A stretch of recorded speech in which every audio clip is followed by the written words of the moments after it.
Well, hello everyone. Welcome to the Sunday edition of the Seawolves home weekend. First home weekend. We've got the University of King's College Blue Devils here with me, and with me is Andrew Bates.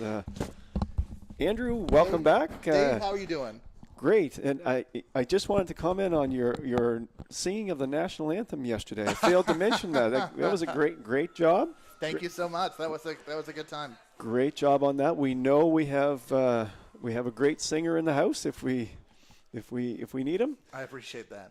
And so Andrew, we've got a great game today. But before we get started, would you mind? That's right. Well, first we'd like to acknowledge that the land on which we gather is the unceded and unsurrendered traditional territory of the Wolastoqiyik, whose ancestors, along with the Mi'kmaq and Passamaquoddy nations, signed peace and friendship treaties with the British Crown. The St. John campus is located at Monaquest, now called St. John. Monaquest today is home to many diverse First Nation, Inuit, and Métis people. I'd also like to remind you that we'd like to take this opportunity to thank our 2024-25 season sponsors, Centaur Products Atlantic, Domino's Pizza, where UNB St. John students get 50% off their online orders, the Booster Juice East Point location, One Team Sports, and the UNB Associated Alumni. You know what? I think the most exciting part of that announcement was the 50% off the pizza. That's awesome. I mean, it's Sunday afternoon. Great afternoon for watching soccer. It's simply a great deal, and it's nicer than yesterday. There's no doubt about it. We've got no rain today so far. I don't think there's any in the forecast either. I think it's going to be sunny by later this afternoon. We've got joining us today the University of King's College Blue Devils. Have joined us when their roster is as follows. At number 0, the goalkeeper, Ainsley Nicole Penman. Number 2, Trinity Adams at wingback. Number 5, Kennedy McKill at wingback. Number 7, Kaylee Downey, center back. Number 9, Ariana Nicolau, the winger. Number 14, Tia Lovegrove at center mid. Number 16, Hannah McDonald, center mid. Number 17, Simona Basilio, center mid. Number 18, Georgia Gavas at center mid. Number 19, Avery Sorensen, the winger. And number 20, Victoria Ayatro at center mid. Well, I'll tell you what, this UKC team, they're going to be strong. They're going to they have good depth. They silver medalists from last year in the ACAA, and they went to nationals as well. Holland College hosted, so Atlantic gets two spots, or got 2 spots, and they had a 5th place finish on the nationals. They did very well. So they are nationally experienced now, and we can certainly count on them to come out with a good effort today. Now you were sort of talking about this as a opportunity for the Seawolves to demonstrate they can hold their own, and that point yesterday against Mount St. Vincent you had thought of as a good possibility. What are the Seawolves looking for today? Well, I think they're looking for the same thing. I think the Seawolves this weekend, they want to establish themselves as one of the teams that can contend for the ACAA championship. And the way you do that is by tying or beating the top teams. That's how you do it. And you get everyone's attention. And certainly the Seawolves, they more than held their own against Mount St. Vincent yesterday. And they need to do the same thing today. You know, sometimes back-to-back efforts, especially early in the season, are tough to come by. The fitness might be a little bit of a factor today. But I think PJ would have the team, quite fit already. So there's really no reason why the Seawolves can't come up with a great effort today. The Seawolves' starting lineup seems very similar to what we saw yesterday. There's number 1, Casey Grant-Spin in goal. Number 3, Scarlett McDonald as a striker. Number 5, Jenna Brenton, the center midfielder. Number 6, Isabel Malutin at wing. Number 7, McKenna McDonald at wing. Number 8, Trinity Gaudette at right back. Number 10, Sophie Hunt at central attacking midfielder. Number 15, Grace Gordon at center back. Number 16, Josie Splitgerber at striker. And number 20, Kaylee Coleman at center back. Well, I'd like to take the opportunity to say hello to my good buddy Neil Hooper, recently retired from UKC. I'm sure he'll be involved in a lot of games this year and maintaining a big interest. So hope you're doing well, and hope everyone from Halifax enjoys the broadcast here today.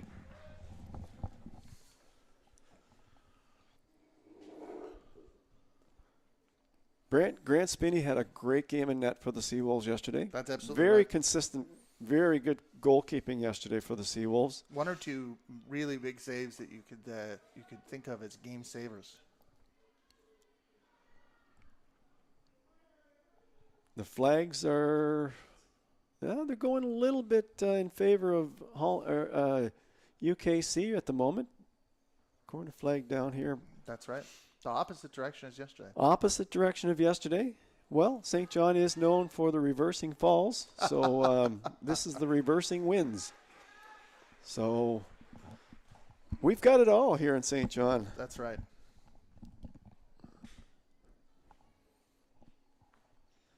Three minutes in, we talked about this yesterday, Andrew, the importance of not giving up an early goal, to start the game or to end the half or to start the next half or to end the game. Four key times in a game where teams really have to be vigilant.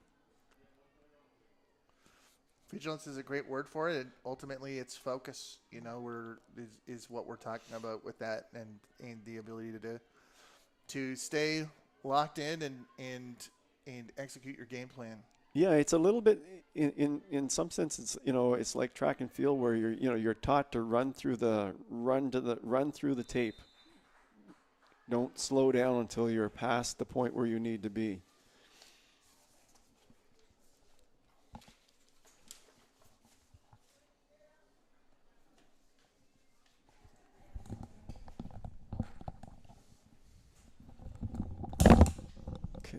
Soccer fans, thanks for joining us on our opening weekend of the ACAA soccer season. Please join us at points during the game underneath the grandstand for pizza, as well as where we have pizza and noise-making devices. Thanks so much for joining us and Howl at the Wolves.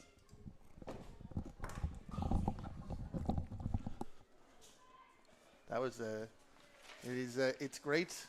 The Domino's pizza bonus. We also have Domino's pizza here today at the stadium. So if you're a short walk away from the ground and you would like some of that pizza, you can also come join us. Well, Ainsley Nicole Penman is a first-year goalkeeper for UKC, so we'd be expecting some good things from her if she's starting in her first year. That doesn't always happen if you're a goalkeeper. Sometimes you have to work your way in, but she obviously showed some great things early in the season. Georgia Gavis about to take this corner kick for King's College. Corner kick early. And that is off the football posts. King's College has been pressing early, I think.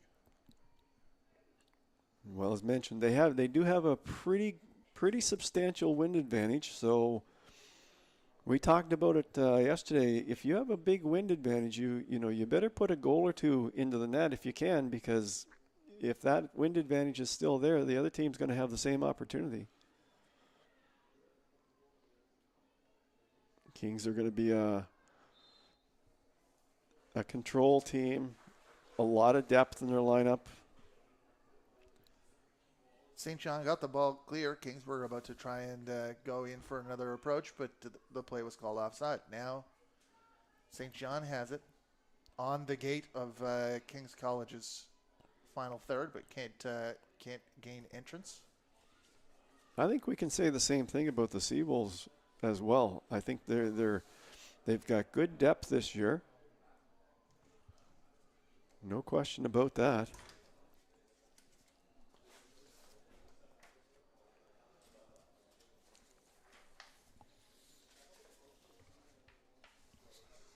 One of the things that I think is,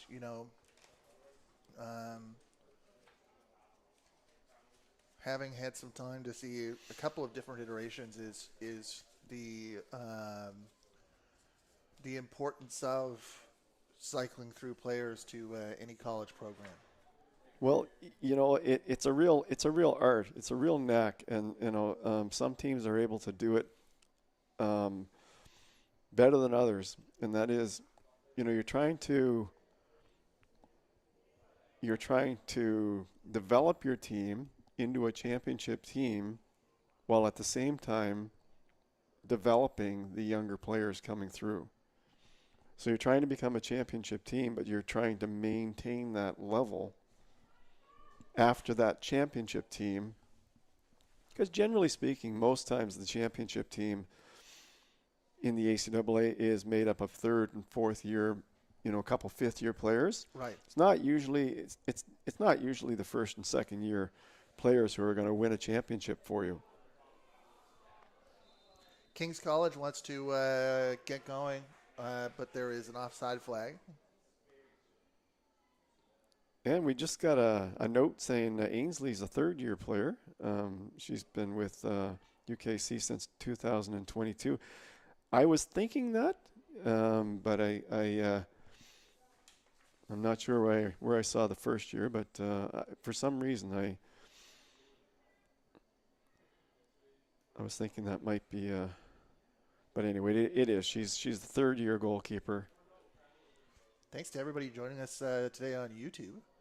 Thanks for that update.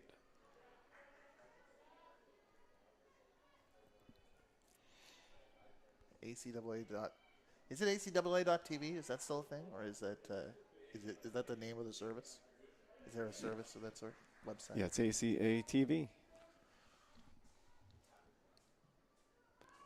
It's interesting that just that update for Ainsley, and it is right on the sheet. That was my mistake. But at the national championships, you're fined if a player has the wrong jersey number. Wow! Because you're going to be calling the wrong player the whole game, the name of the wrong player. So it's a pretty big deal.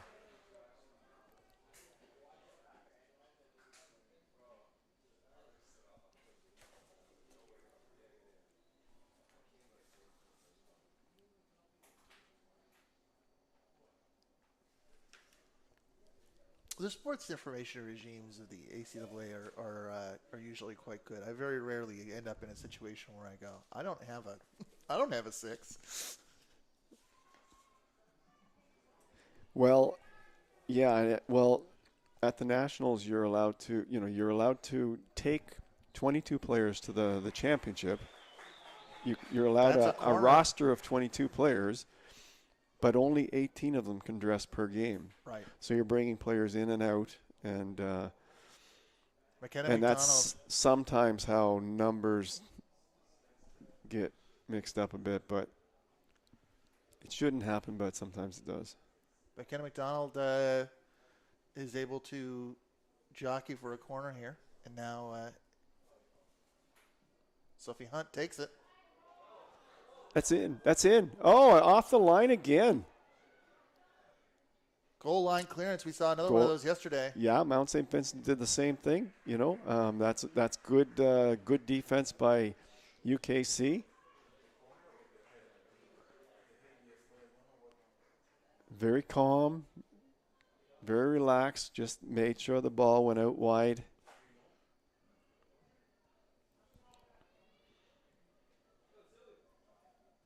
So, yeah, we started to talk about the idea that second game, this will be an interesting game for everybody today that played yesterday. The second game, by the second half, it's going to be interesting to see how the fitness level is of all the players that have played the majority of the first game yesterday and will be playing the majority of the first game or the second game today. Early in the season like this, fitness could play a factor in the second half. How does that affect the away team when they were playing somewhere, they also fit travel into that. Yeah, travel, and you don't tend to sleep the same in a hotel, and yeah, it's it just kind of it kind of wears on you. But I was talking to Coach Carter before the game, and he talked about he was pleased with the depth of the team, and so it shouldn't be an issue. And I think the Seawolves have really good depth as well with this year, with some of their some of the players, the new recruits that they have, and I think PJ's quite pleased, because you have to have depth if you're going to national championships. You have to have depth on the team. You cannot. Oh, that's a goalkeeper comes together with a Seawolves attacker. Ainsley came out hard there, and she knocked that ball away. Very agile keeper, no doubt about it. Quick. That is decisive.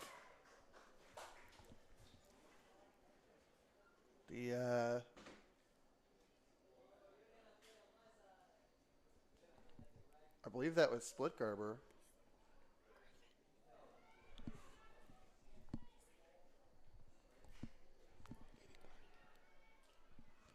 Split Garber shaking off a little bit. Now Seawolves have it again. Isabel Malutin taking it forward.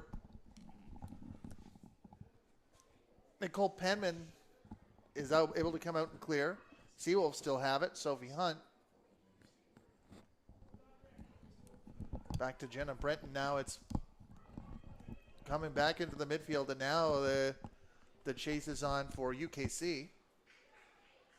Grant Span is able to get it back into safer territory. Now, what's the one thing you've noticed about this game today, Andrew, that we talked a lot about yesterday? It seems to be more wide open right from the start. Yesterday was very compact, very tight, right into the second half. I would say that part of that is because King's College have started on more of an offensive bent. They put the pressure on a little more early, which gives the Seawolves opportunities to mount counters. That's right. Good point. Yeah, Kings is definitely looking to attack and looking to attack early.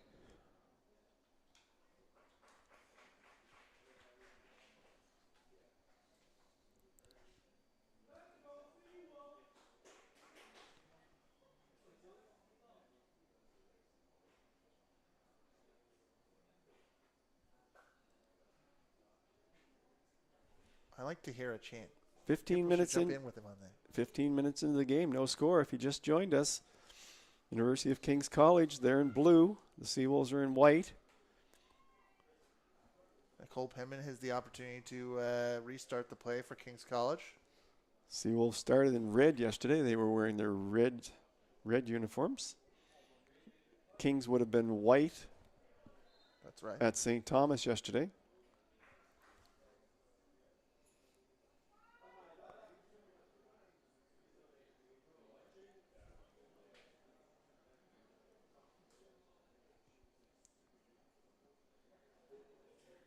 Our celebrations are in full swing this weekend as the season gets underway, and UNB celebrates its 60th year in St. John. 60 years. 60 years.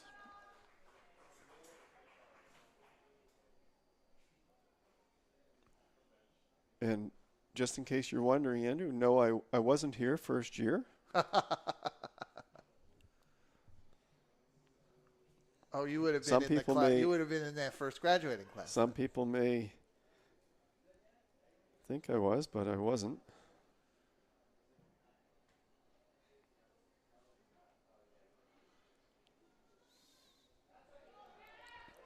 I was thinking that when we read when we got the announcements yesterday, and it was that the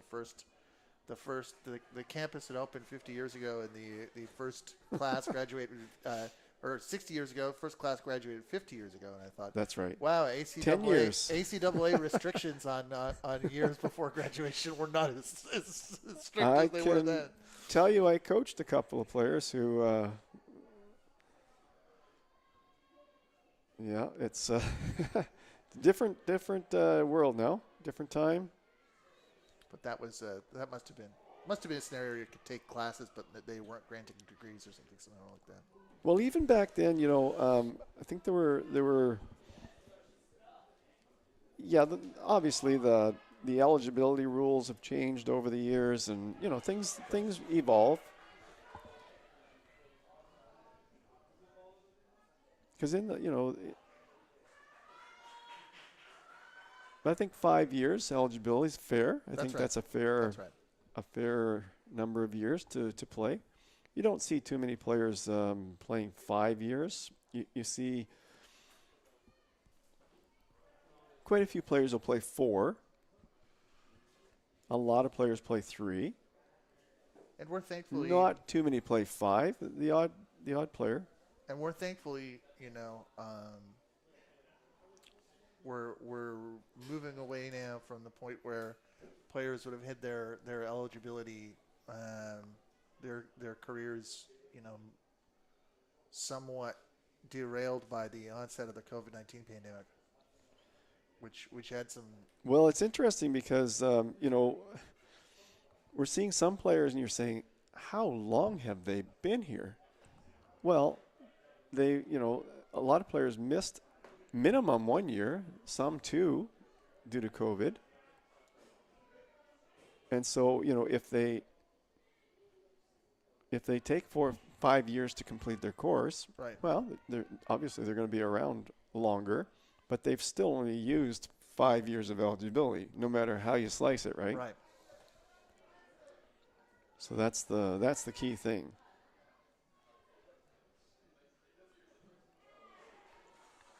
Hope Gaudette with a strong block. UKC retain possession. That ball will go out for a throw in.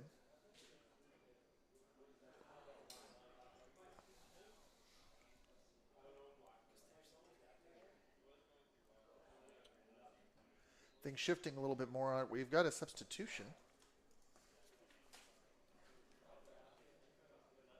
Who's on, who's off? 14? Is that trying to look at who just came off there? Oh, we've got the board coming. The big board is coming up. That'll Big board's coming. I just watched 11-19.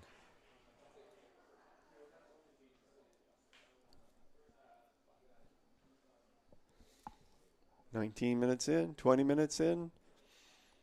Nothing to show for it, either team.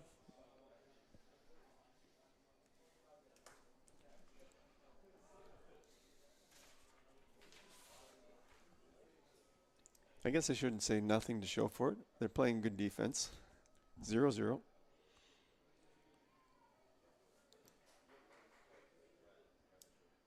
University of King's College substitution on the 20th minute. Leaving the game, number 19, Avery Sorensen. Entering the game, number 11, Faye Little.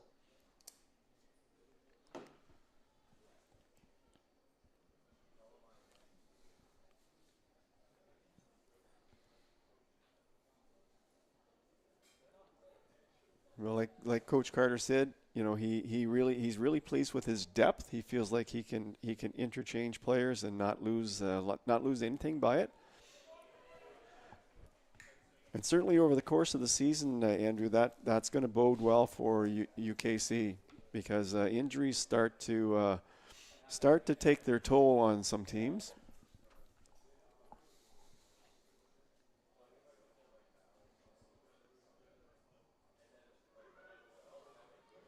What is... Here comes... Oh, the ball comes forward to Split Gerber. Split Gerber crosses it, but McDonald had already gone a little further forward.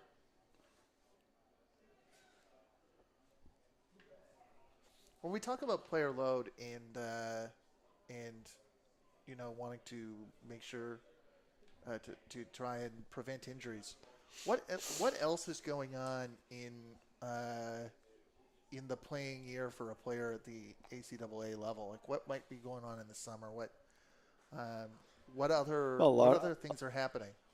a lot of these players are playing summer league soccer, and and they're playing at a competitive level.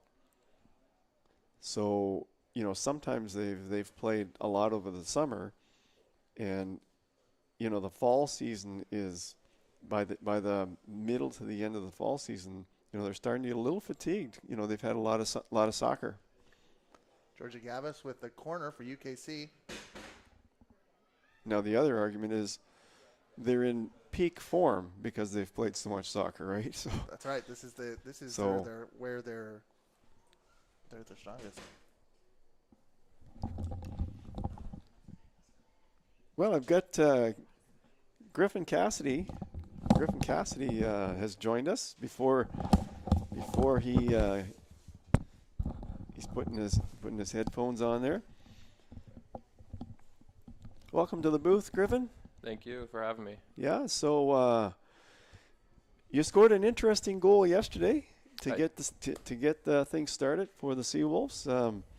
What were you looking to do on that one? You were that was a cross into the box, or what were you trying to strike that? Were you trying to hit that into the net? It was like a mix of both. Sometimes you put in a cross into a dangerous area and you get a bit lucky. Sometimes you don't. And I think yesterday that was the kind of luck we needed to get off the ground running. Oh, absolutely. That was a big win yesterday. So, Griffin, you obviously you're here and watching, and it's great to see all of the guys here. Supporting the girls, and I notice you guys do that all the time, and the girls do the same thing for you guys. What do you like with the girls team so far? What did you like about the game yesterday that you saw? A lot of energy from the girls, which is something they bring most years when they play, but going into tackles and their 50-50s and throughout the whole game, they have a lot of energy, which they bring, which a lot of teams can't handle. And I think it really separates them going 90 minutes, some games going with extra time as well.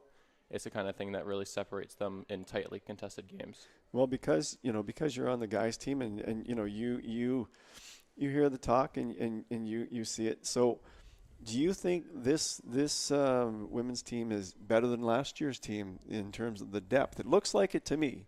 Yeah, I think in terms of depth, it's definitely deeper than last year. They've got just more depth everywhere across the field. I know when they look at formations, they've switched around and they have the opportunity to move in game between different formations due to just the depth everywhere. Especially at the back, I think they're quite a bit stronger. And I thought Scarlett McDonald up front, I thought she was really starting to come along last year as a striker, along with that's a strike right there. Well, that one went up into the upper shelf. Tia Lovegrove, she sent that one into the upper shelf. University of King's College goal scored in the 25th minute by number 14, Tia Lovegrove. Yeah, that was a well-placed shot. It was, I don't think Grant Spin had much of a chance on that ball. It was that was labeled just under the bar, and so sometimes you just have to give credit to a really great shot, and I think that was a really great strike for her, and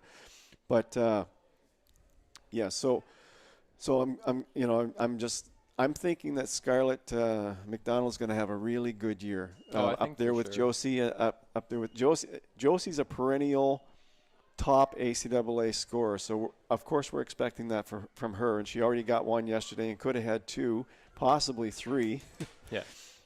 Against a really good defensive team in Mount St. Vincent. So Josie was really on fire yesterday.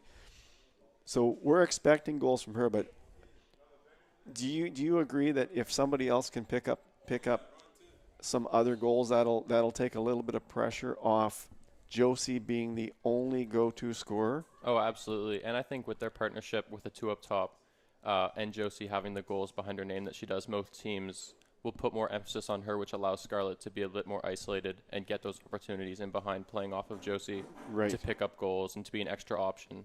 which is definitely something I think the girls team will look forward to this season. Right, because they're going to key on Josie. Everybody knows that she scores goals, and everybody knows that she's at the top of the league every year in goal scoring. So that opens it up for other players too.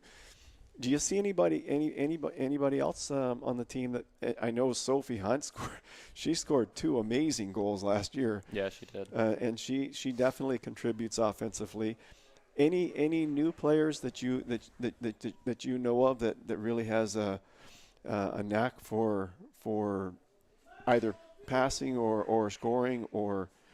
I think going forward, not a new player, but McKenna this year so far has looked quite a bit sharper than last year. I think her positioning and playing the new position out as a wingback is giving her a bit more room to roam and to use her speed and her stamina to get into different positions on the field. And I think that's something that potentially working off of the 2 up top could become a third option as well. UNBSJ substitution in the 28th minute. Leaving the game, number 6, Isabel Malou. Entering the game, number 19, Lydia Hebb.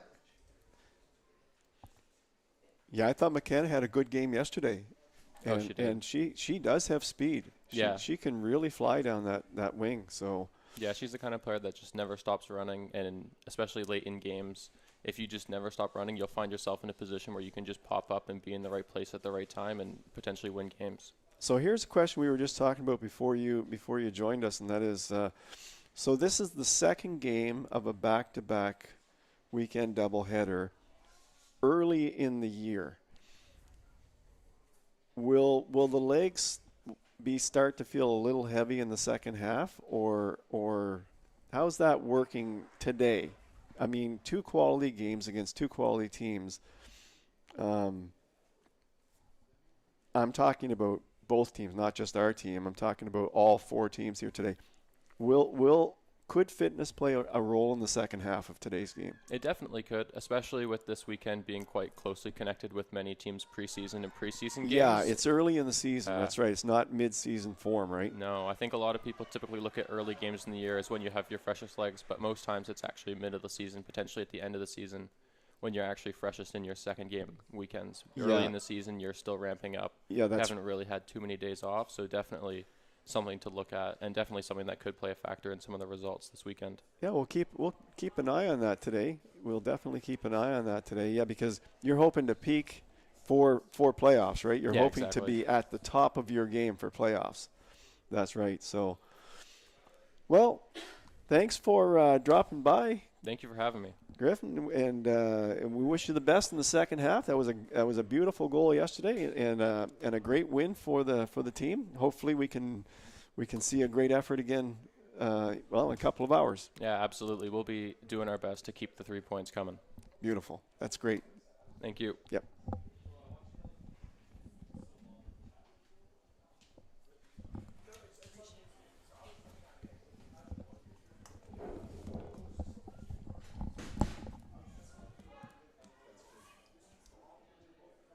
Soccer fans, another reminder that we have pizza as a part of our opening weekend in the grandstand. Come get a slice while it's hot.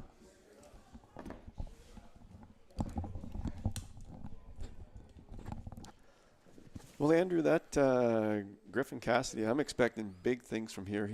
He's in his 4th year this year, and I'm expecting real big things from him and the men's team. Griffin's a great player for the men's team, and acts as the manager for the women's team, and it's great to have him with us. And wow. Yeah, anything shocking happened while I was gone? Shocking results already this weekend in the ACAA. Well, at least one. Crandall men beat Holland 1-0. Wow. Yesterday at Crandall. Of course, Holland have just been perennial contenders for the championship, and so we were talking about how tight things are in the ACAA divisions, and well, you look down the line. You look down the line in them, both divisions. I mean, we had 2 ties yesterday. That involves 4 teams.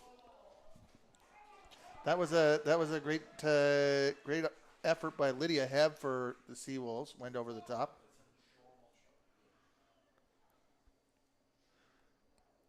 That's right. And I think that when you're at that top when you're at that contention level, you start thinking about dropped points. Well, from what I can see on the men's side, I think every team's going to be in contention to make playoffs. So every game, like the Seawolves picking up 3 points yesterday, that the men's side, that was huge. That was huge. And a classic, really dramatic, game-winning goal scored in the final 10 minutes of a game. It was dramatic. Yeah, it was a real fun game to watch and be part of. Sophie Hunt's. So I was mentioning as we sat down, there was that goal while I was stepped away from Tia Lovegrove. That was a great shot on the run. Yeah, like I said, that was a really good shot, and I mean it just caught the upper corner. It couldn't be any better place than that, and so. The ball comes all the way back into the UNB end. Grant Spin is there, but the ball remains for UNB's defense to mop up, and it goes out for a throw.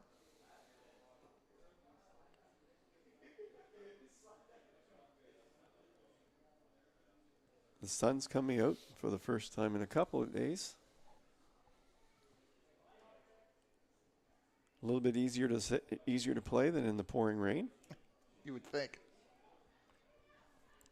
Tia Lovegrove sends it in. That's offside. That is offside. No, that's. Lovegrove is celebrating, but the flag was well up. The referee is jogging over to have a conversation, but the No, line official is adamant. That's called back. That's UNBSJ ball. Good vision by Lovegrove, though. That was a really smart pass.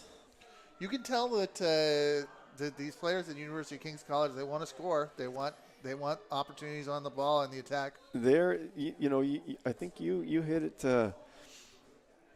You said it right earlier, and that they definitely are pushing the attack a little bit more than the Seawolves were used to yesterday. Mount St. Vincent, a very control, possession-oriented team. Kings a little more direct in terms of their attack. Right, and that didn't mean for Mount St. Vincent that it was negative play. No, playing for the back, playing on the ground. That's right. They're more deliberate in the way they bring the ball up.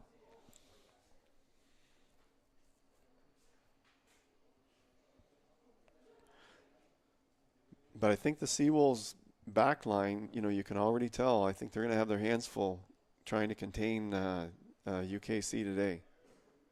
Grant Spin places and prepares for a goal kick that ends up going short.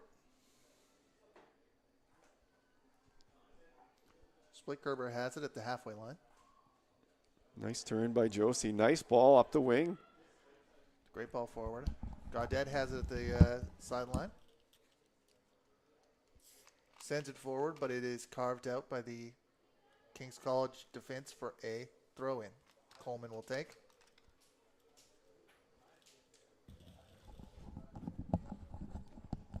This throw-in about 25 yards up from the one that she took 2 minutes ago.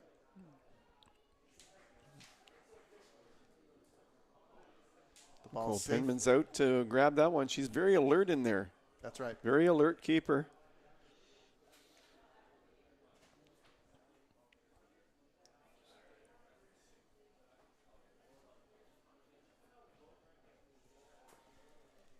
Sophie Hunt.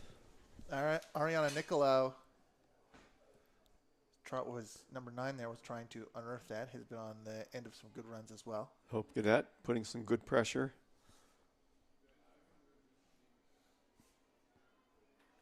Simona Busolo. KC working it around the back. Now St. John putting on a little pressure. Hope Gaudet has it.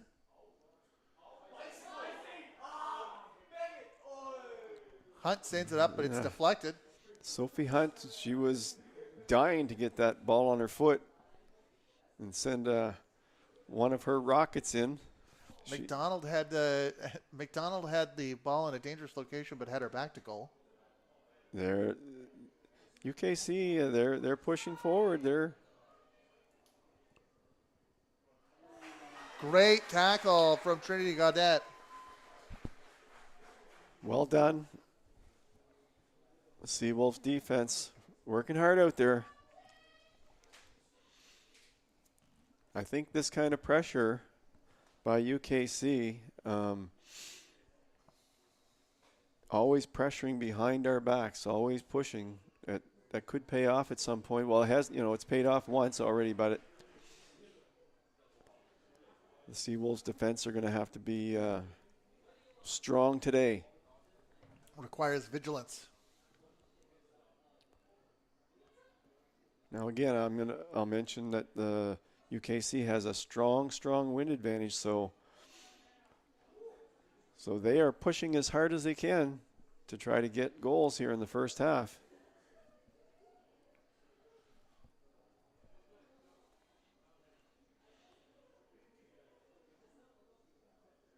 The issue with the wind advantage is it might not be there the second half. So they want to take advantage of it.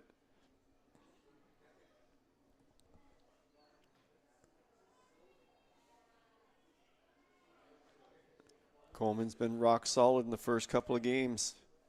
If you're the Seawolves, you're in this position, you're down a goal, the other team is not letting up on offense. Is your answer to soak up the pressure and try to hit on the counterattack, or do you need to answer that and try to claw back some of the momentum yourself? Yeah, I think by going forward yourself. Well, 38 minutes in, I think the Seawolves want to get to half.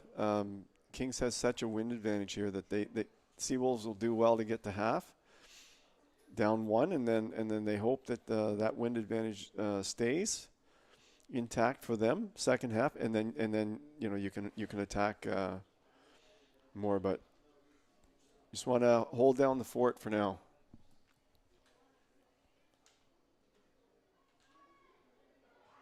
There's all kinds of time left in this game. You don't want to push the attack and then risk a quick counterattack with the wind and go down 2-0. Just keep this game close and then work through the second half.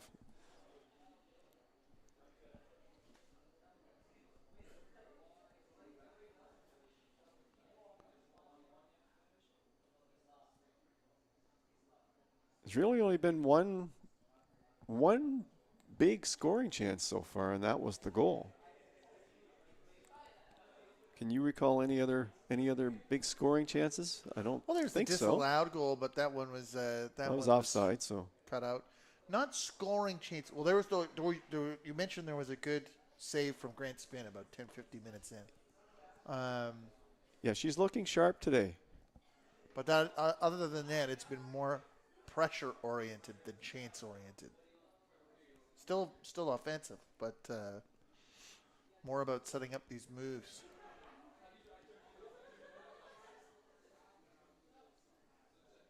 Well, I'm thinking back to when the ball was cleared off the line. That was a big chance for the Seawolves. That was a big chance for the Seawolves. Yeah, that was the one I was trying to remember.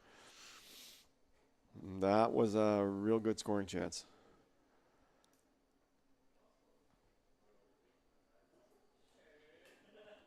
But Kings remained really calm there. Just sent the ball out to the side and then cleared it. Kings call it to the defensive zone throw. Seawolves trying to keep them pinned in. That throw in goes to Coleman. Split Gerber gets the ball forward, but there's a little bit too much verve on it, and it goes out for a goal kick.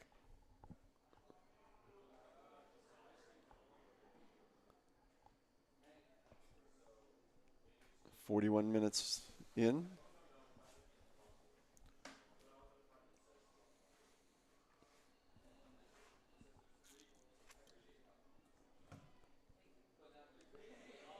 Oh, Scarlett McDonald's chasing that down.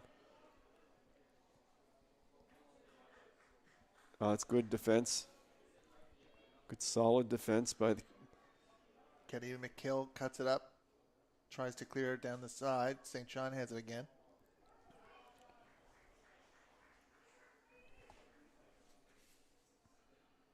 That goes up for another King's College goal That kick. was good defense by McKill. Scarlett McDonald was trying to lean on her, but she was not bending, and she was able to clear that ball out. And then one ran through the end line. St. John seems more comfortable going up the right side, and King's College seems more comfortable. King's College also seems that way, but going in their own direction. So they naturally sort of fall into opposite channels.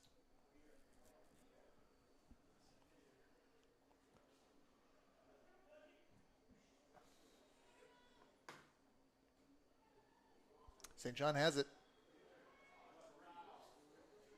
Split Gerber had possession, and there was a coming together with Victoria Yatro, but it looks like Seawolves got the call in terms of a free kick. Now this will be a tougher one for Sophie. Sophie Hunt. It's she's kicking it against the wind, so I'm not really expecting her kick to be a dangerous kick. She might be just looking to get it in there. Gets into a dangerous spot though. Well, Scarlett has it and is able to take a hack, but if she was able to to kick from like Tia Lovegrove, the ball that she kicked, it got air, and it just kept rising and going into the upper part of the net. I think we saw that take place at about the on the football line measurement, the 35-yard line, and you usually like to see I think if you're doing free kicks, you'd usually like to see it 5 or 10 yards up and to one side as opposed to directly in front of the goalkeeper. Yeah, just outside the 18, somewhere just outside the 18 is a great place to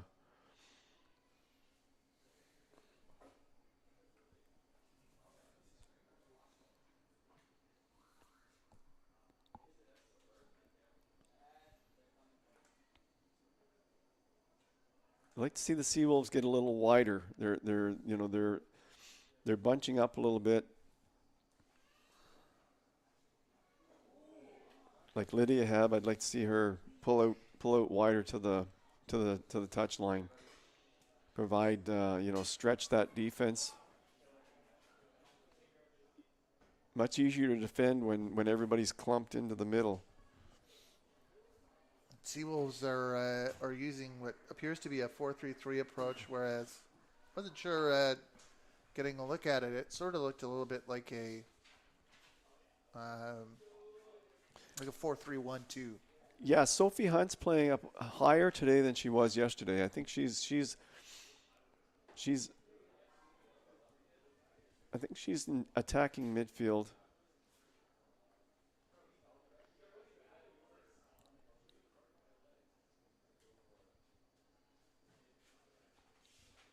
UKC trying to make something happen. The last couple of minutes of and that one ran on. That's the disadvantage of having the wind advantage. Sometimes the passes run quicker than you want them to. We are in added time in the first half. I don't think there'll be a whole lot of added time. And just on cue, we get the halftime whistle. It's 1-0 to University of King's College heading into the halftime against the UNB St. John Seawolves. We'll join you on the other side of the break.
Well, we're back for second half action here. UKC leading 1-0 over the Seawolves. First game of a doubleheader. We've got the men's following this one. That promises to be a great game. And Andrew, this has been a good game. This has been a good game. I've enjoyed the first half. Well, obviously the score line is not where the home team would like it to be, but I wouldn't say that that's on account of bad play. There's been a strong performance by the away side, and there's opportunities now that the wind is blowing at the Seawolves back for St. John to take advantage. Well, and we're not just talking about a light wind. I think we're talking about an impactful wind, and it's showing already with the Seawolves. Seawolves had a tough time getting the ball into the UKC end. UKC had a number of attacking moments, but the Seawolves already have a corner kick. And if this wind stays the same, I think they have a great opportunity to tie or win this game. Sophie Hunt to take.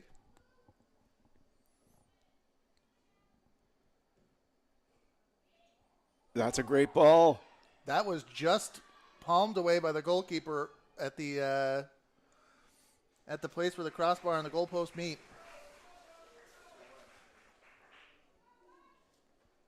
Nicole Penman covered it up.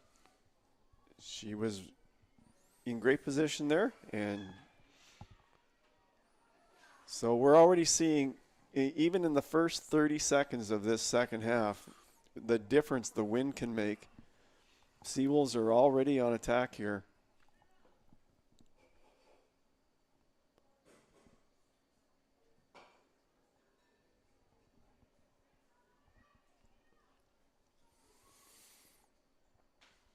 So Seawolves maintain control.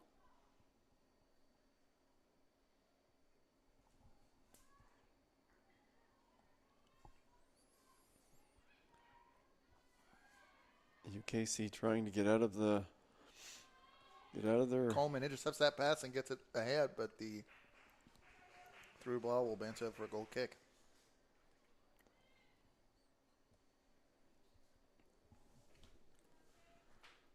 Well, the Seawolves, I think anyone who has a good opportunity to shoot the ball should be shooting the ball this half for the Seawolves, because if it can get in the air, it can cause problems.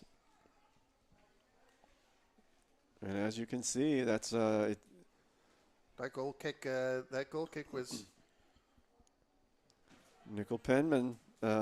It's difficult to get the ball in the air and keep it there for UKC. sort of siphed over the sideline. The Seawolves, I think the Seawolves have a real good opportunity here in this second half. I think we're going to see a second half with pep, one way or the other, and not the Manchester City manager. UKC, they've got some experienced players. They're going to keep the ball on the ground, try to move it on the ground. But no matter what, if you've got a big wind advantage, you've got opportunities. You're going to have opportunities.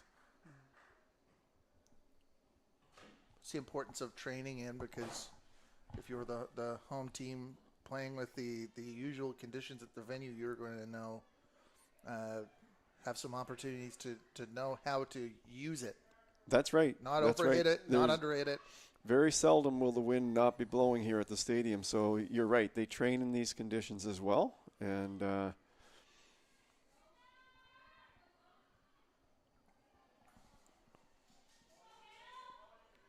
do say that like there's no wind at other venues. There may be. yeah, and I mean, this it's excessive here right now, but certainly the Seawolves are happy to have it. To the extent to which there are mountains in our region, we are kind of on top of one.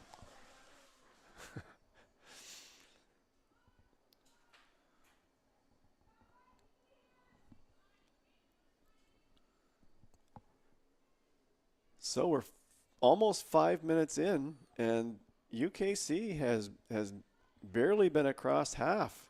Seawolves continue to put the pressure on. Of course, UKC, they carried the bulk of the play in the first half. That's right. They were putting a lot of pressure on. So it's been an interesting game. Seawolves have to produce a goal, and we were talking about, you had mentioned how important it was to get to halftime without conceding another. Well, the caution period starts to end the closer you get to full time. Jennemar, ball bounces over her head. And I think a part of game management is to ramp up the pressure before you get into desperation time. Yeah, start that process early. That's right. Lindsay Anderson.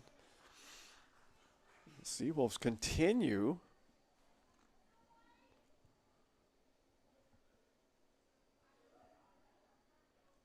Continue to show well here in the second half. That'll go up for a King's College throw. The only issue with what we're talking about, and it makes it a little bit tougher when you're going against the wind the way UKC is, but obviously the team that's trying to push the attack, they're going to be vulnerable to counterattacks.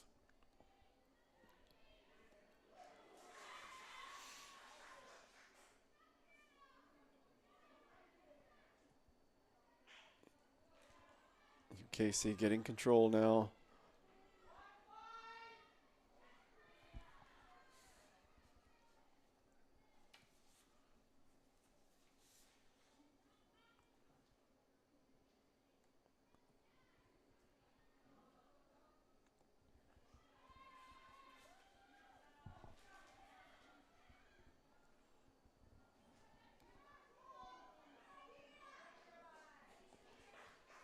Yeah, Seawolves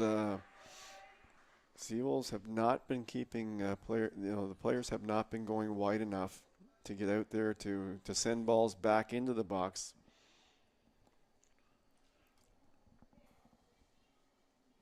They're easier marks when they're inside.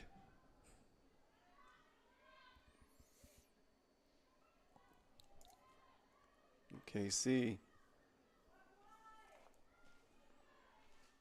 Hannah McDonald brought it up. She sends it to the far wing.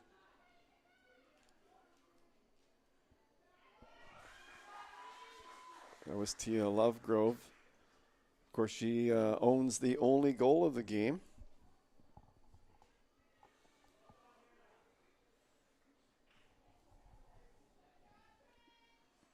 A good strike from quite a ways out, but she caught the upper corner.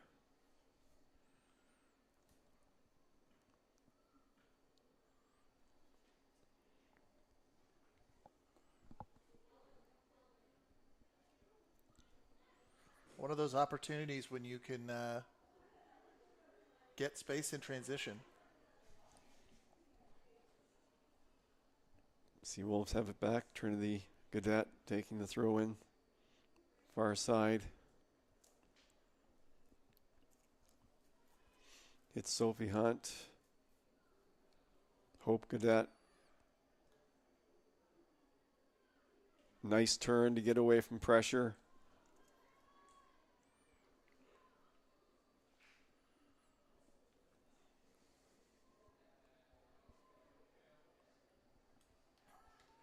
I think UKC would be quite happy to keep the ball in the Seawolves end and keep it scrambly and keep it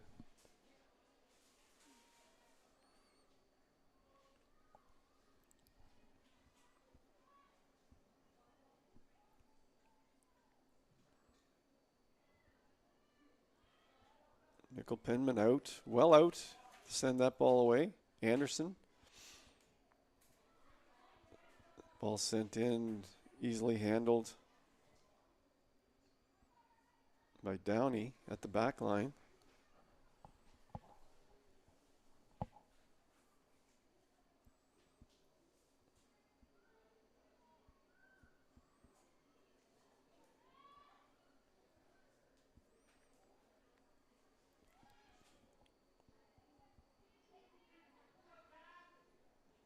Again, UKC clears it out, sends it wide.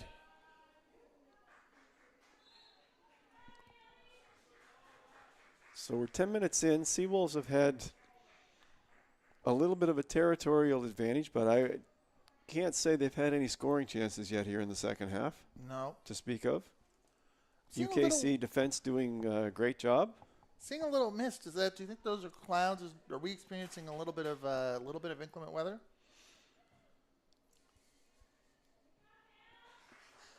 Well, I was trying to figure that out myself, whether it's fog or clouds or because I saw a mist go by.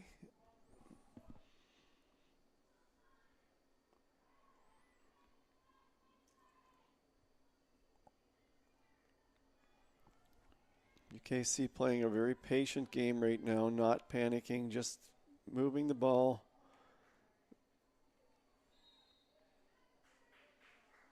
And that's a free kick. Kennedy McGill.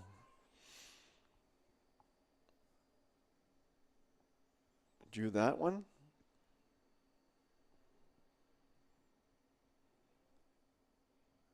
Kaylee Downey gets it started through the middle.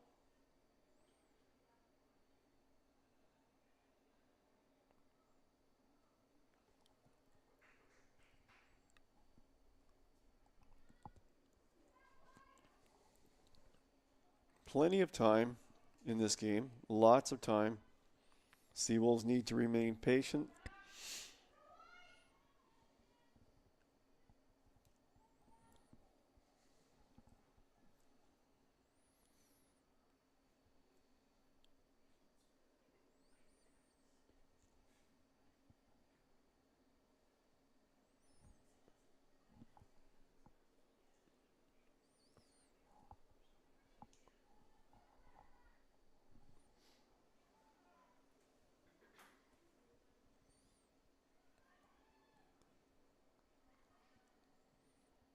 The UKC defense is airtight at the moment.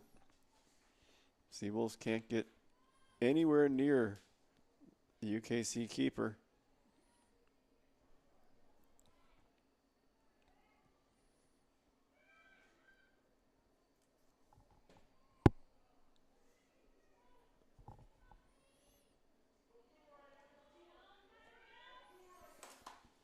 There's a ball down the wing. Running onto it. I have our substitutes from halftime. UKC undid their substitution that they had previously done, bringing in Faye Little for Avery Sorensen, restoring their starting lineup.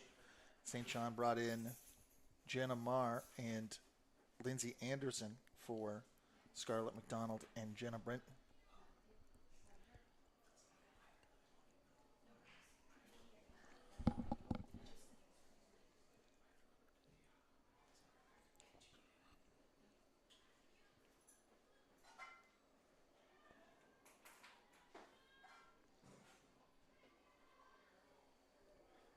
Hope Cadet went for a tumble.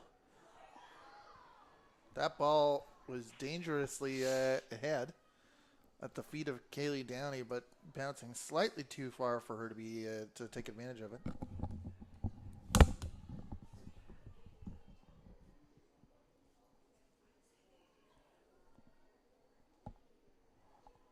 Almost 15 minutes into this half.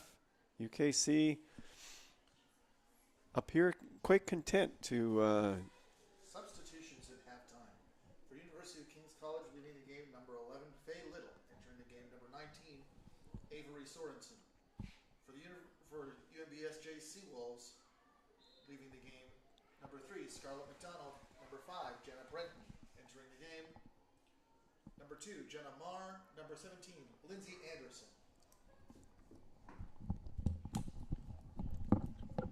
well, the Seawolves get another corner kick. Sophie Hunt. McKenna McDonald at the far, sort of floating or near that far post position, now marked. That the wind advantage proving a slight disadvantage for that as the cross blows over the crossbar.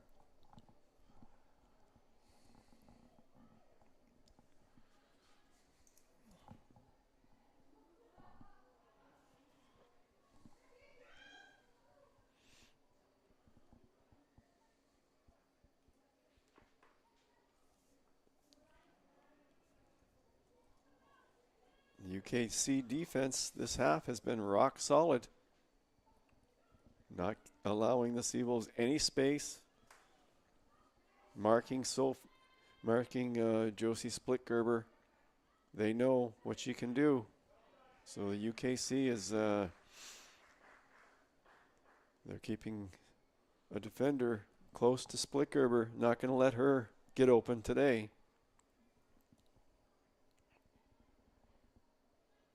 As I said to you yesterday, Andrew, Splitgerber is a striker who only needs one chance. That's right. And UKC, they're determined not to give her that one chance.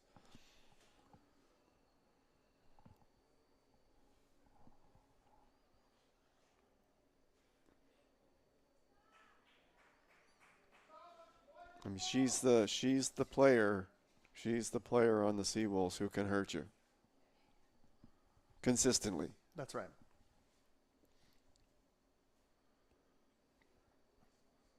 I like the way Jenna Marr played yesterday as well, and I think she can also do some damage for the Seawolves. I think the long-term goal for the Seawolves must, to a certain extent, be in establishing that front three of Scarlett McDonald, McKenna McDonald, and Splitgerber. But at the moment, Splitgerber is the target person. That's right, and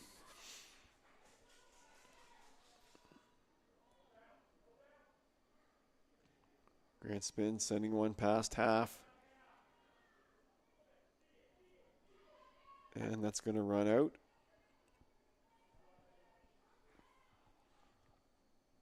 Scarlett came off at halftime, although it's not unusual to see see players rotated out and rotated back in, as King's College did.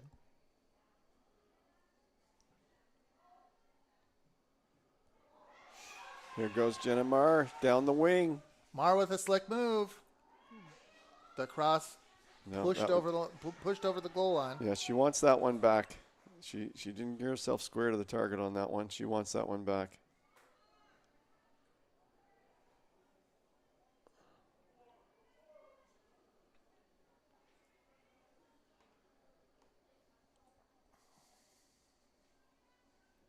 Hotly contested on the far sideline.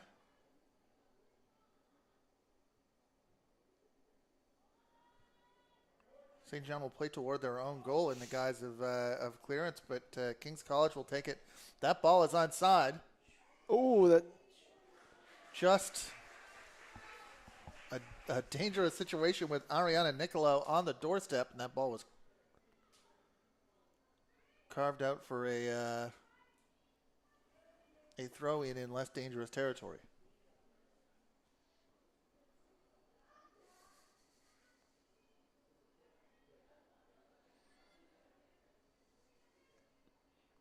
And we're talking about an experienced team here. Silver medalist last year at the ACAA's. 5th place finish at the Nationals out of 8 teams.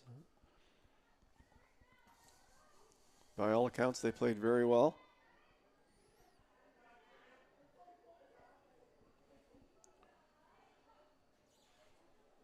Collision there between Trinity Adams from King's College and McKenna McDonald.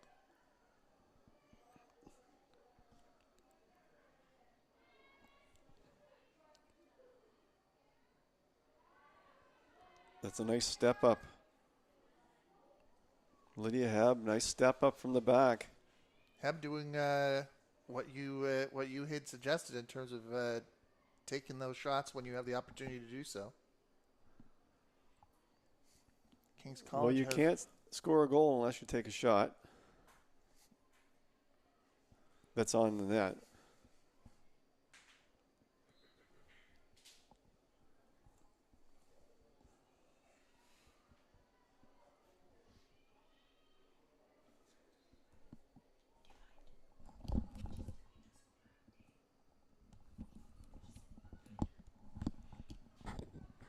So if you just joined us, we've got UKC leading 1-0 at the moment.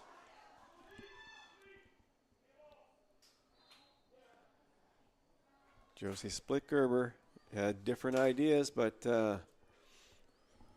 UKC still holding the Seawolves scoreless. University of King's College substitution on the 65th minute. Leaving the game, number 17, Simona Basillo. Entering the game, number 13, Katie Troifos. Looks like we have some fog rolling in.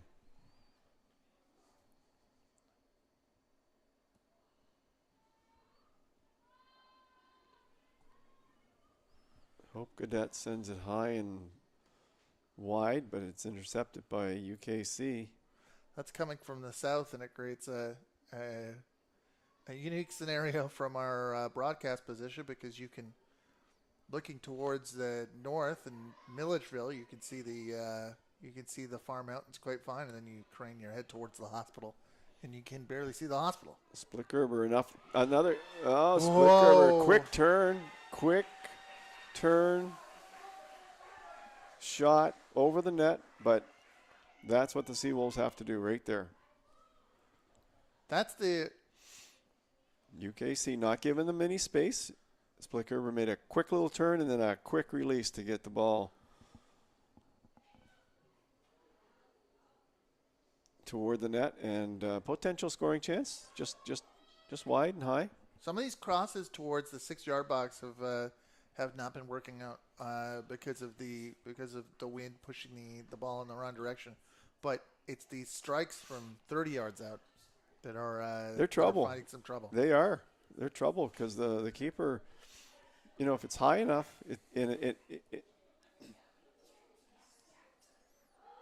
Oh, goalkeeper! that looks like bounced that, high. That looked an awful lot like a corner kick, but she kept the Line officials must have flag stayed in the line.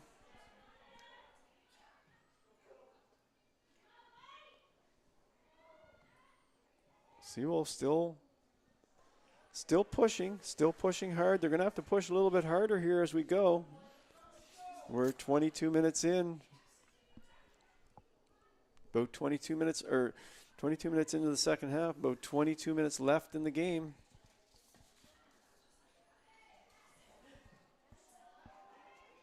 And nobody's there.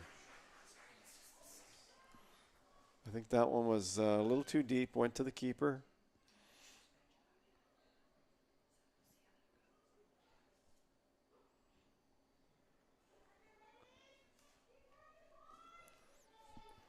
Soccer fans, follow Seawolves Women's Soccer on Instagram at Seawolves WSOC. That's at Seawolves WSOC.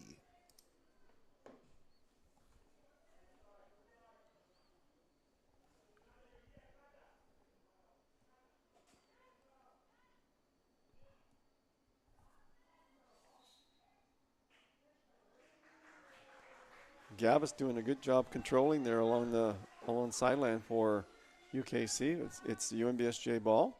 She is a player through whom the team directs its service. Hope Gaudette. Gaudette sends it up.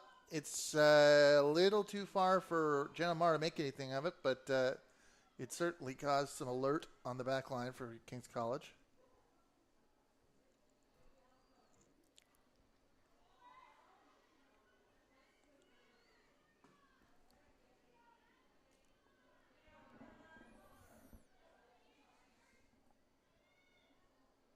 No, good work.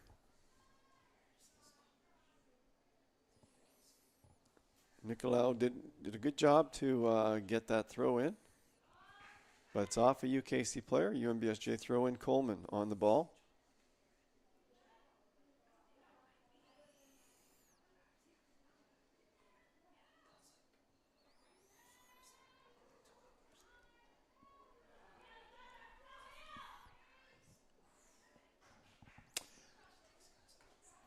It's been an interesting half because St. John has had a lot of the possession, and I would say, but it still feels to a certain degree that King's College has control over the fixture. Well, I think you're right about that. UNBSJ definitely has had the territorial advantage, but you don't get the sense that King's anywhere near overwhelmed by that. They're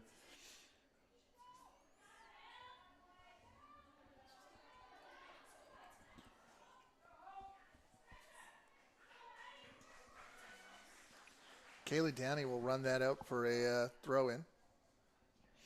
We're under 20 minutes to play. UKC leading 1-0. If you just joined us, there's a men's game to follow. UKC at UNBSJ. That promises to be a really good tilt. Down to Nicolau. That's a nice Who will ball try through to the spring middle. her side.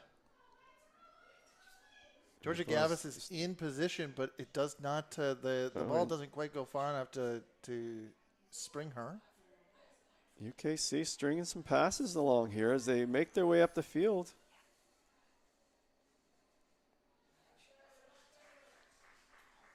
But you notice they're having success keeping the ball right on the ground against the wind. No balls in the air, right on the ground.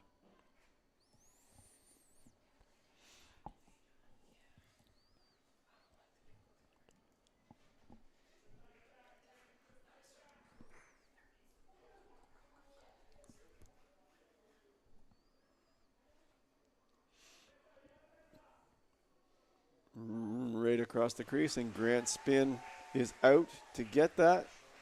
Spins. It the first shot bobbles a little bit, but she's got it under control.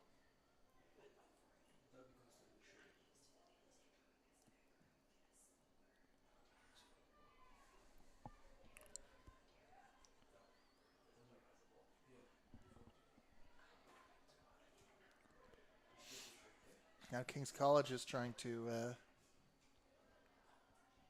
set up and hold possession. That'll be players coming together, and St. John comes up with it. There's no call on advantage, but there might be this time. No? That might be only coming out for a throw.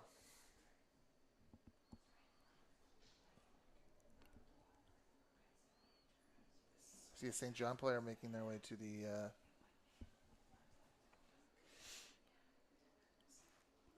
fourth official with a card, lineup card.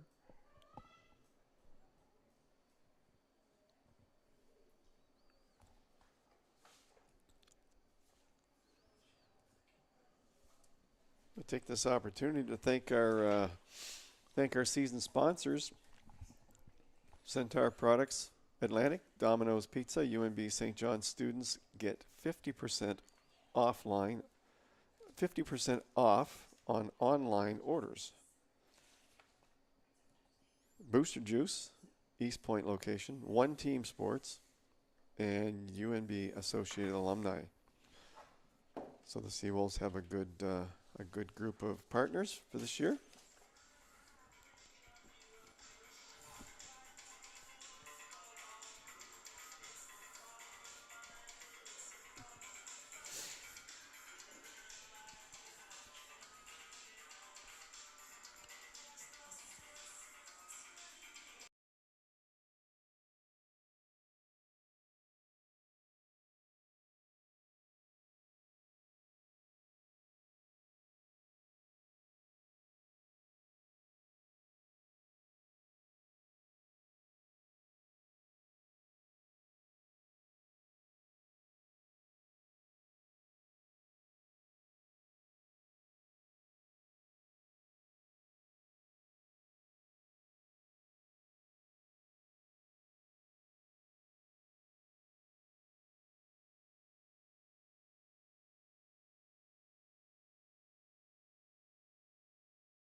We're back after a bit of a break.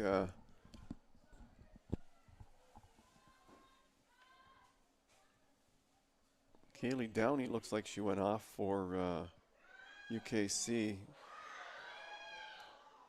That was well cleared off the area. Substitutions at the 75th minute for the University of King's College. Leaving the game, number 7, Kaylee Downey. Entering the game, number 11, Faye Little. For UNBSJ, leaving the game, number 7, McKenna McDonald. Entering the game, number 14, Emma Kelly. On that previous play, Trinity Adams, Nicole Penman let a bit of a rebound out, but Trinity Adams cleared it hard and wide, out of trouble for UKC. Still 1-0 for the Blue Devils. 79th minute on the clock, but definitely an injury timeout that will be added to the clock. Yeah, I would say that was... Nicole Penman handled that one easily from long range.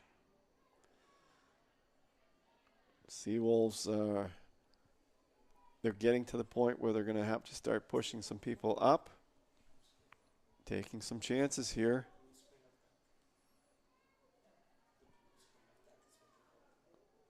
I'd say there's probably 15 minutes left in the game based on the injury timeout. 14, 15 minutes maybe. That was about... That's a ball that almost got through from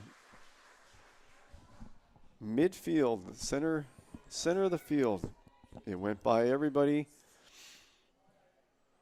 Nicole Penman, I think she knew it was wide, so she left it alone. I would estimate that stop was about 5 minutes. Seawolves getting a few shots here on Nicole Penman, but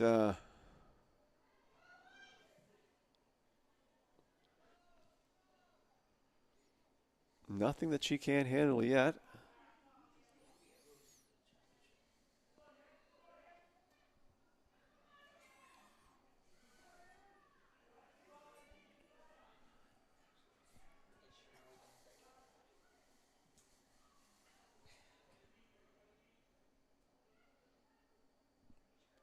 Fade a little out to the wing. Nice little nipsy doodling there. Dipsy doodling. Nicolau. King's College player. That's offside. Hannah McDonald was alone with the keeper, but the reason she was alone with the keeper was because she was in an offside position.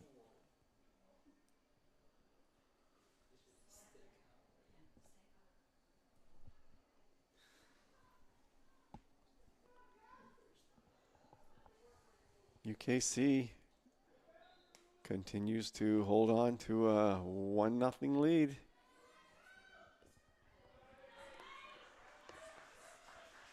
They have certainly looked solid on defense. They are playing very solid defense.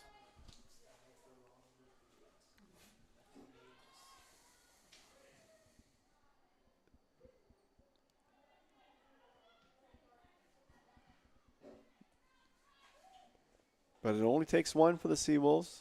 They're looking for that one opportunity to put the ball in the back of the net. King's College player is at the halfway position. Waiting to come into the game. Little's on the sideline, sends it.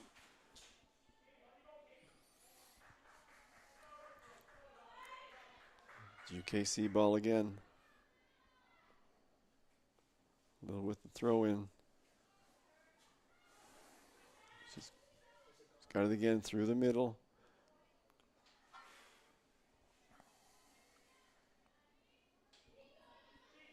UKC beating UNBSJ to the ball at every turn here at the moment. The Seawolves need to get a lot more energy than they have right now. They've got to get on these balls and get possession. And they almost managed to do it. They've got it now.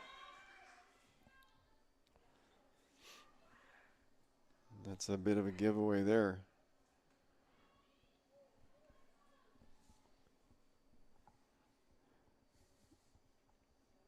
Time is not, it's becoming a factor now.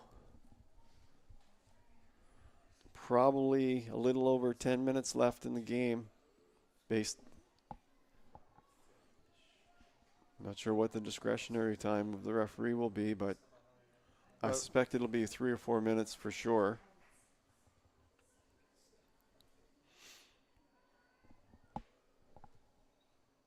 We've got 84 minutes on the clock, the scoreboard clock. Oh!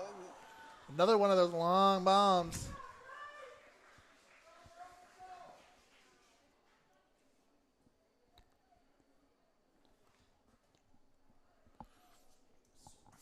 That will give King's College the opportunity to get a substitute together. They've been looking to do.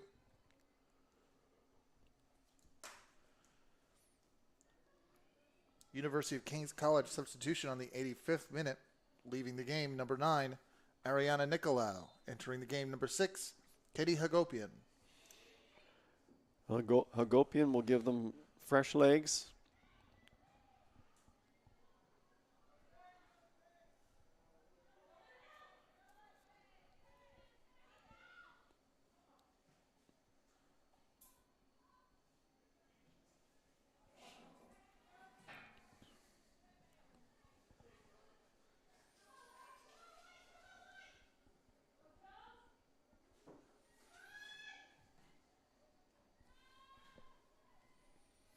UKC hanging on here.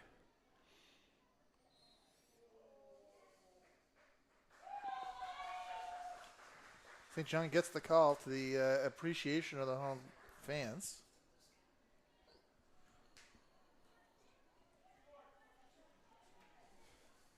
Grace Gordon's going to take this one. She's from Kelowna, BC. So shout out to the Okanagan.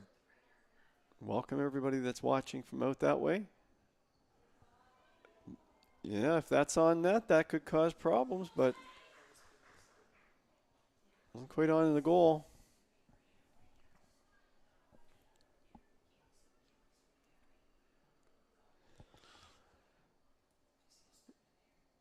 Well, we're almost at the 86-minute mark on the clock.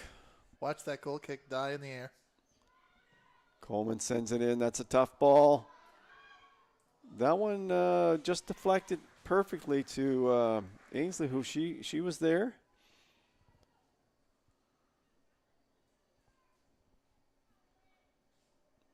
Good position on that one. PJ Ward with a nice catch on the sideline. If his soccer career as a coach ever ends, he could maybe become a football player. Wide receiver.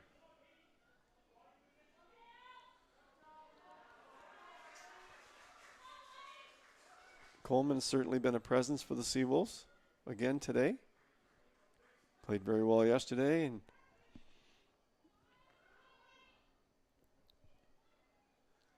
but I think at that's this right. It's a substitute. I would say that it's a testament to what King's College has been doing defensively. That it is St. John's midfielders that you are seeing and thinking of more of than their attacking players. So Kings, they did a masterful job of working that ball down the field. Seawolves are, and this is going to be a corner kick for UKC. So they will relish this opportunity to take a little time, burn some minutes off the clock.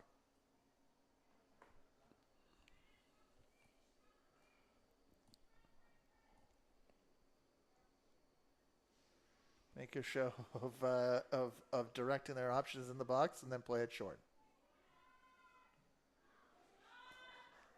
But Kings continue to really be first to the ball. There's another example right there. First to the ball, quick little touches. UKC in the second half here, they've got their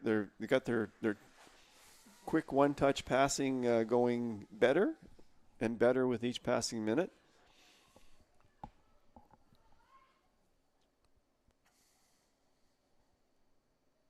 The Seawolves have to get really hungry here in the next 4 or 5 minutes. They can't accept being beaten to the ball. They've got to get to that ball and get possession and start to generate some scoring chances here. King's College dialing up another substitute. We talked a little bit about the form issues on the weekend. It is the away team that has now used 4 of their 5 substitutes. Yeah. UNBSJ. Oh, this is a Kings ball as well. This is what they're looking for. Keep it in the UNBSJ end, not let them out.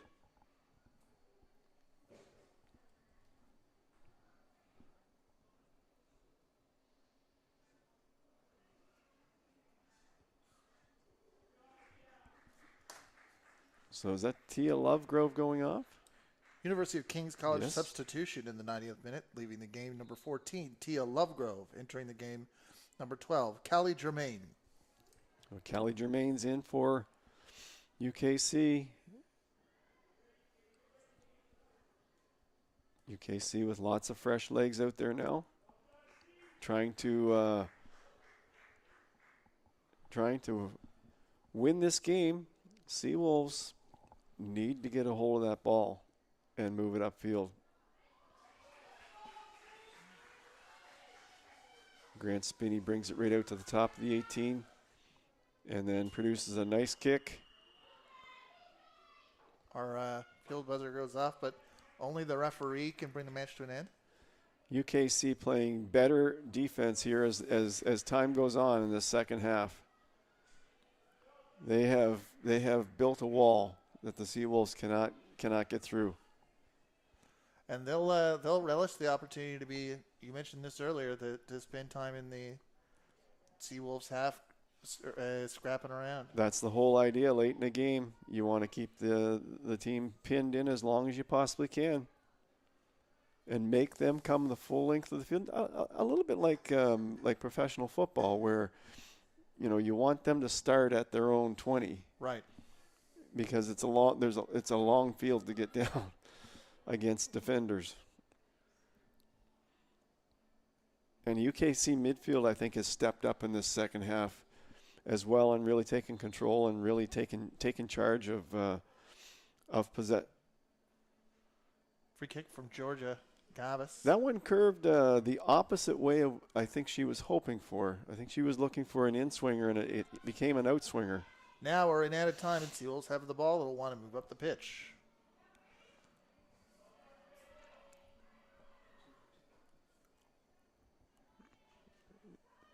Yeah, time is the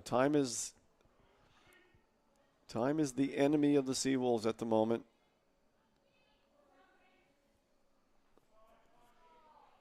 They're playing against UKC, and they're also playing against the clock now.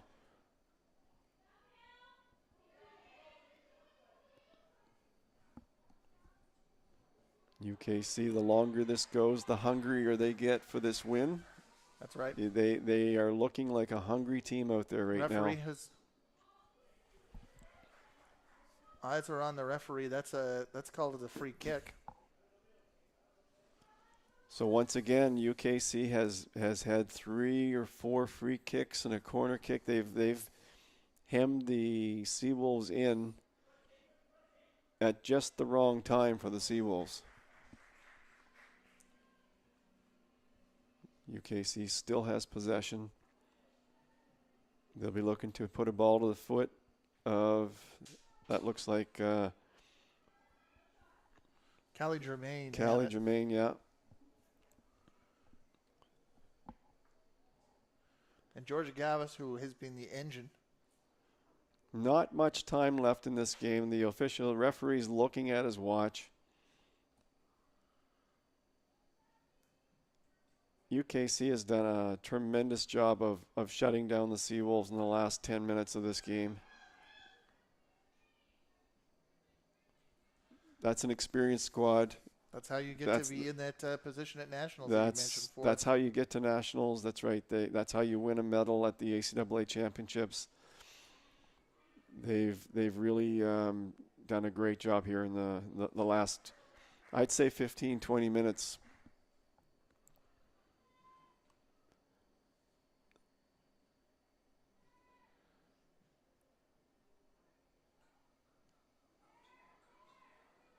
UKC just controlling it.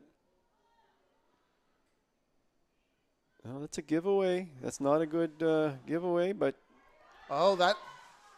they've got back up. They're backing each other up, UKC. Seawolves will, by all accounts, have at least one more. Oh, or is that will be a King's College throw.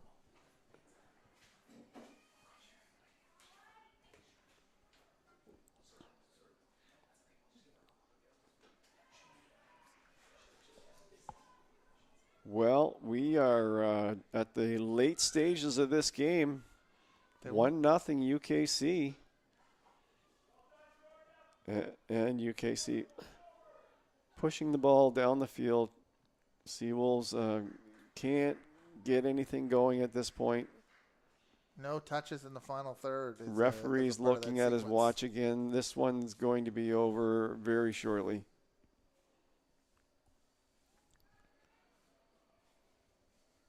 Throwing call for the Seawolves. And that's step. That's a great defensive play. A nice step up. Kennedy McGill.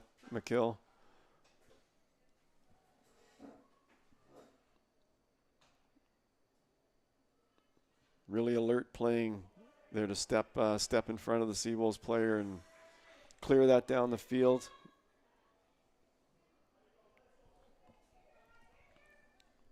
And that's going to be a UKC ball. She's going to send it down to the corner.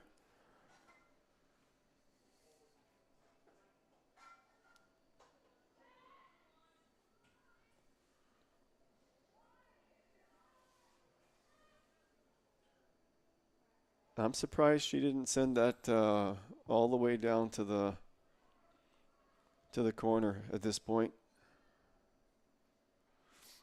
It's funny. You would usually play into the corner and try to kill that time, but they also don't want to be in their final third at all.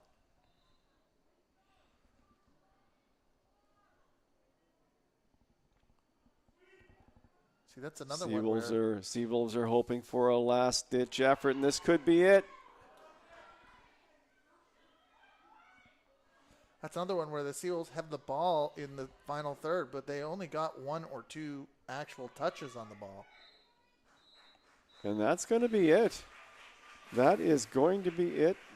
The Seawolves, the UKC Blue Devils have beaten the UNBSJ Seawolves 1-0 in an entertaining close game.